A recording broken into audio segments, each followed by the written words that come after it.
8월 20일 임예신성교회 말씀 나눔 시간입니다. 같이 기도하고 하나님께 나아가겠습니다. 하나님, 주를 의지하며 주를 신뢰하며 주의 이름을 부르는 주의 백성들이 여기 있습니다. 이 시간 우리와 주님께서 주의 백성들에게 함께하여 주셔서 은혜 내려주시고 하나님의 말씀이 우리의 마음과 삶을 쪼개고 부수며 온전케 하며 의롭게 하는 시간 될 수 있게, 그러함으로써 하나님이 주시는 위로와 능력과 은혜가 우리 영혼과 삶 가운데 온전히 임하는 시간 될 수 있게 이제 우리와 함께 해주시옵소서. 감사드립니다. 예수님의 이름으로 기도드렸습니다. 아멘. 누가복음 18장에서 말씀 보겠습니다. 누가복음 18장 18절에서 23절까지 말씀입니다. 누가복음 18장 18절. 어떤 관리가 물어 이르되, 선한 선생님이여, 내가 무엇을 하여 영생을 얻으리이까?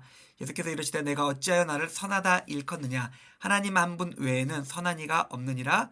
내가 계명을 하나니 간음하지 말라, 살인하지 말라, 도둑질하지 말라, 거짓 증언하지 말라, 내 부모를 공경하라 하였느니라. 여짜오되 이것은 내가 어려서부터 다 지키었나이다. 예수께서 이 말을 들으시고 이르시되, 내게 아직도 한 가지 부족한 것이 있으니 내게 있는 것을 다 팔아 가난한 자들에게 나눠주라. 그리하면 하늘에서 내게 보화가 있으리라. 그리고 와서 나를 따르라 하시니, 그 사람이 큰 부자이므로 이 말씀을 듣고 심히 근심하더라. 아멘. 예, 우리가 잘 아는 말씀인데, 이 말씀이 그냥 돈에 관한 말씀처럼 우리가 여겨지기 쉽습니다.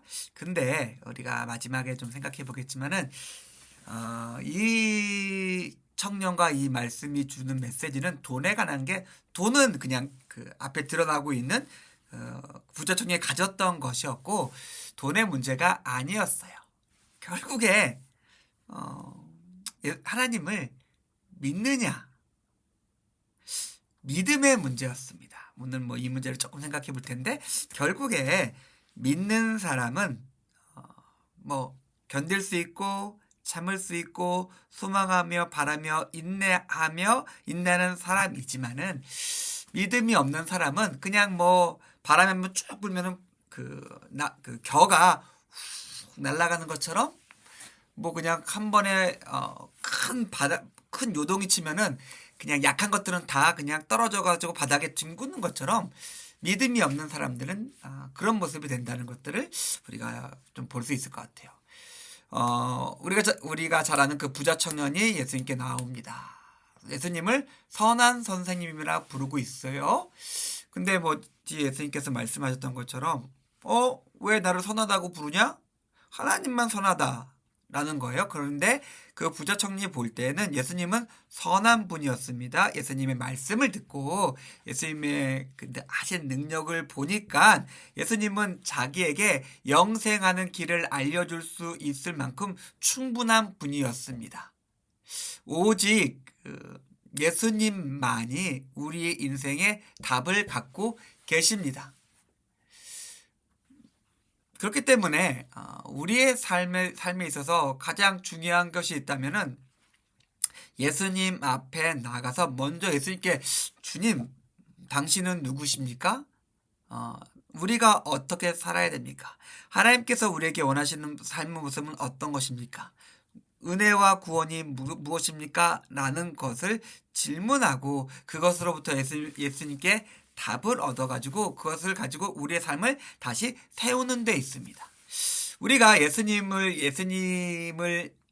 여러 가지 이름으로 부르고 그리고 예배하고 찬양하고 있는데, 우리가 예수님을 선한 선생님이여 부르면서 그분에게서 우리의 인생의 답을 구하며 그 답을 얻고 그 답을 가지고 살아가고 있느냐? 뒤에서 좀 하고요. 또 뒤에서 나오겠는데, 뒤에서 보면은 이 사람은 탁월한 사람이었기에 예수님 앞에 나와서 이런 질문까지 할 수 있었던 사람이고, 우리는 그런 질문에까지 이르지 않을 수도 있다는 것들, 우리가 조금 뒤에서 좀 생각해 보겠습니다.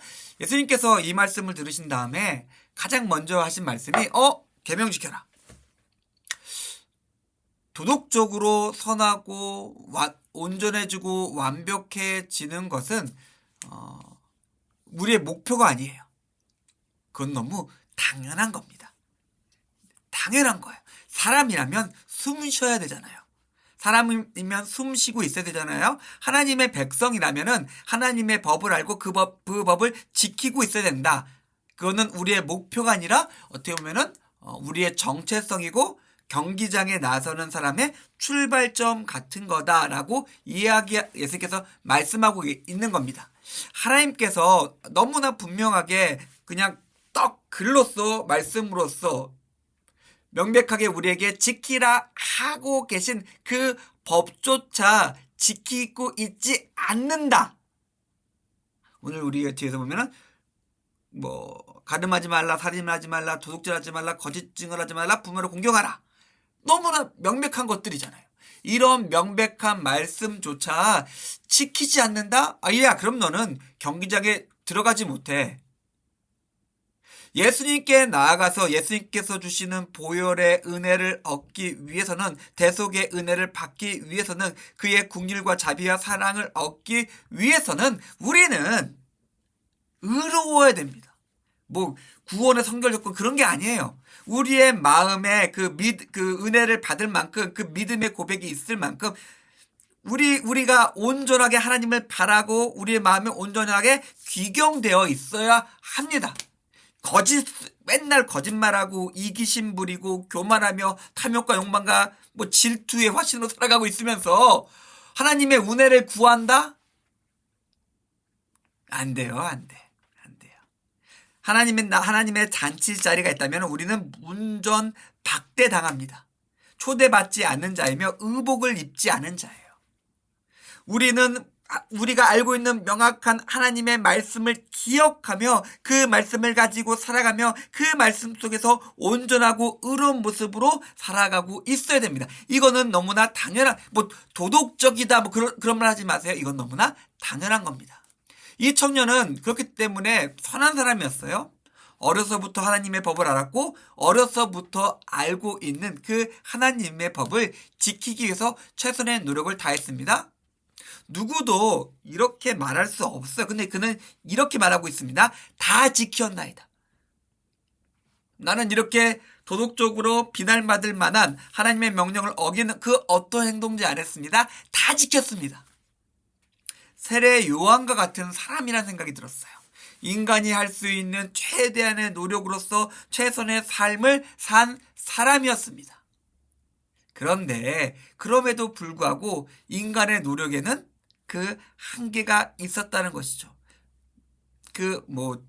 마음이지만은 이 사람에 대해서는 조금 뒤에 생각해 보겠지만은 우리도 비슷하지 않을까? 라는 생각이 들었어요. 예수님 앞에서 나아가서 예수님께서 말씀하신 우리가 명백하게 누가 사람을 찔러 죽이고 있겠습니까? 누가 도둑질하게 있겠습니까? 거짓으로 사람들 선동하고 있고 우리가 그냥 아주 나쁜 불의를 저지르고 있겠습니까? 그런데 우리의 마음에도 그냥 우리가 결코 넘지 못하는 우리의 죄의 문제, 욕망의 문제, 교만과 이기심의 문제, 관계와 감정의 문제가 있다는 것이죠. 거기를 나가기 위해서 어떻게 보면 우리가 그것을 하고 있는 최대한을 끌어놓은 다음에 그 다음을 넘어가기 위해서 필요한 것이 지금 예수님께서 함께 하신 예수님의 도우심이며 성령의 은혜며 성령의 능력이 되는 것이죠. 우리 삶의 그 마지막에 우리를 걸고 넘어지는 그 부분이 있습니다. 그 부분이 있다면 지금 이 사람처럼 예수님 옆에 나와야 되고, 물론 이 사람은 실패했지만 그것을 또한 고백하며 예수님과 함께 우리는 그것 또한 넘어갈 수 있어야 됩니다. 제가 몇 번이나 말씀드렸던 것처럼 신명기 6장의 말씀처럼 내가 거룩하니 너희도 거룩하라고 하시는 것이 하나님의 뜻이에요. 그리고 우리는 그렇게 될 수 있어요. 온전해질 수도 있고 의로워질 수 있으며 거룩해질 수 있습니다. 우리는 근데 그걸 싫어하는 거죠. 내가 이렇게 99가지 이렇게 잘 지키면서 남들은 비교할 수 없을 만큼 탁월하고 의로운 삶을 살았는데, 이것까지 포기해야 되냐? 라고 하는 우리의 인간적인 나쁜 마음 때문에 못하는 것이지, 성령님께서 함께 하시고 도와준다면 우리가 그것을 할 수 있습니다. 그리고 그것이 순종이고 그 사람만이 하나님을 내 삶의 온전한 주인으로 인정하며, 하나님이 주인이시기 때문에 내가 이것을 내려놓습니다, 포기합니다 라고 말하는 하나님의 백성의 모습입니다. 우리 삶에는, 제가 학원까지는 학원할 수 있을 것 같아요. 나에게는 이것이 있습니다. 99개까지. 그러나 마지막에 결코 내가 포기하지 않고 지키며 은밀하게 감추어둔 부자의 이 청년의 재물처럼 하나가 있어요. 결코 하나님 앞에서 내려놓지 못하는 은밀하고 너무나 내가 좋아하는 그것이 있습니다. 그것이 고백되어지며 하나님 앞에서 내려놓아 줘야 합니다. 예수님은, 자, 너가 이게 걸려. 모든 부를 다 나눠준 다음에 나를 따르라 라고 말씀하십니다. 이 부자에게는 재물이었지만은 아마 우리에게는 다른 것을 말씀하실 거예요. 저는 가진 게 없어요. 저는 돈이 없어요. 그러니까 돈 말고 다른 걸 말씀하시겠죠. 저의 교만함도 될 수 있고, 저의 이기심도 될 수 있고, 저의 탐욕과 욕망과 교만도 될 수 있고, 그것을 내려놓을 때, 내가 정직하게 고백하고 예수 앞에 내려놓을 때 우린 예수님을 따를 수 있습니다. 우리가 굉장히 맨날 한심하게 말하는 예수님의 제자들이 있는데, 예수님의 제자들은 이게 된 사람들이었어요. 베드로가 얘기하잖아요. 주님, 우리가 이 모든 것들을 다 포기하고 예수님 따랐다니까요 라고 말할 수 있는 사람들이었습니다. 자기의 삶의 기반인 배를 버려두고 자기 부모를 그냥 뒤로 한 채로 자기 함께 했던 사람들을 떠나서, 그리고 세리는 그 자판을 뛰어넘어서 예수님을 따른 사람들이었어요. 예수님 앞에서 더 사랑하는 것이 없이 모든 것들을 포기하고 예수님만 바라보며 예수님을 따른 사람들이 예수님의 제자들이었습니다. 우리 또한 그래야 돼요. 우리가 예수님을 주라 고백하고 있으며, 주님은 우리에게 분명히 나를 따라오너라 라고 이야기하고 있습니다. 물론 그게 쉽지는 않겠지만 내가 함께 할 때 나의 짐과 나의 멍에는 쉽고 가벼워서 너희들이 따를 수 있을 거야 라고 말씀하고 계십니다. 우리가 누가복음 우리가 앞에 부분과 17장과 16장을 하지 않았는데 믿음에 관한 성경이었어요. 믿으면은 할 수 있습니다. 뒤에 얘기를 땡겼네요. 믿으면은 예수님을 따를 수 있습니다. 자, 청년은 부자였습니다.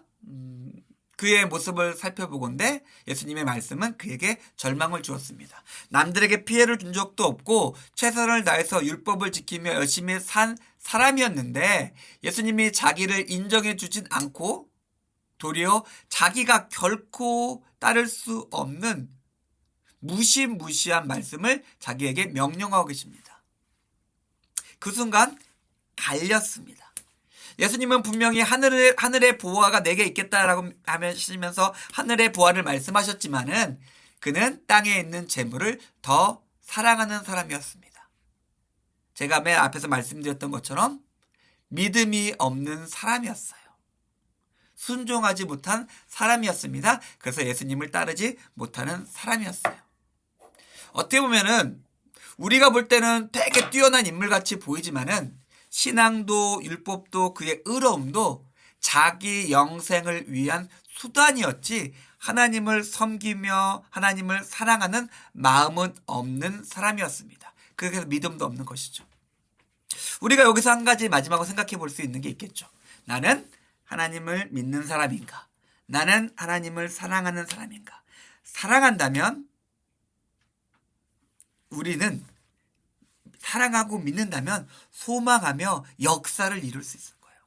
어떻게 저렇게 살아갈 수 있지? 사랑하니까 그렇게 살아갈 수 있는 거예요. 우리가 모두 가족이 있고 저도 아이들 키우고 있는데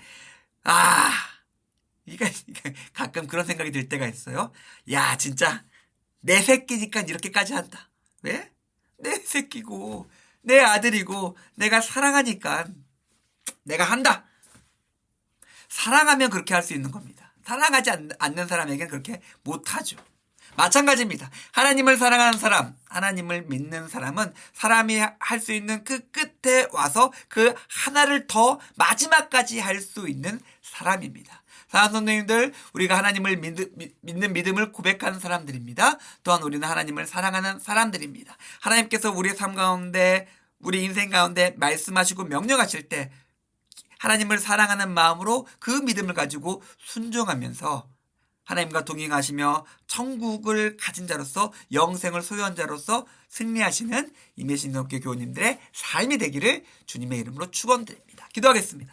하나님 감사합니다. 오늘 말씀을 통해서 믿음의 삶, 하나님을 사랑하는 사람의 삶에 대해 생각해 보았습니다. 우리와 함께하여 주시고 우리가 하나님과 동행하며 하나님 말씀을 가지고 살아갈 때에 하나님께서 약속하셨던 위로와 능력과 은혜가 우리의 삶을 가득 채울 수 있도록 우리 상관에 함께해 주시옵소서. 감사드립니다. 예수님의 이름으로 기도드렸습니다.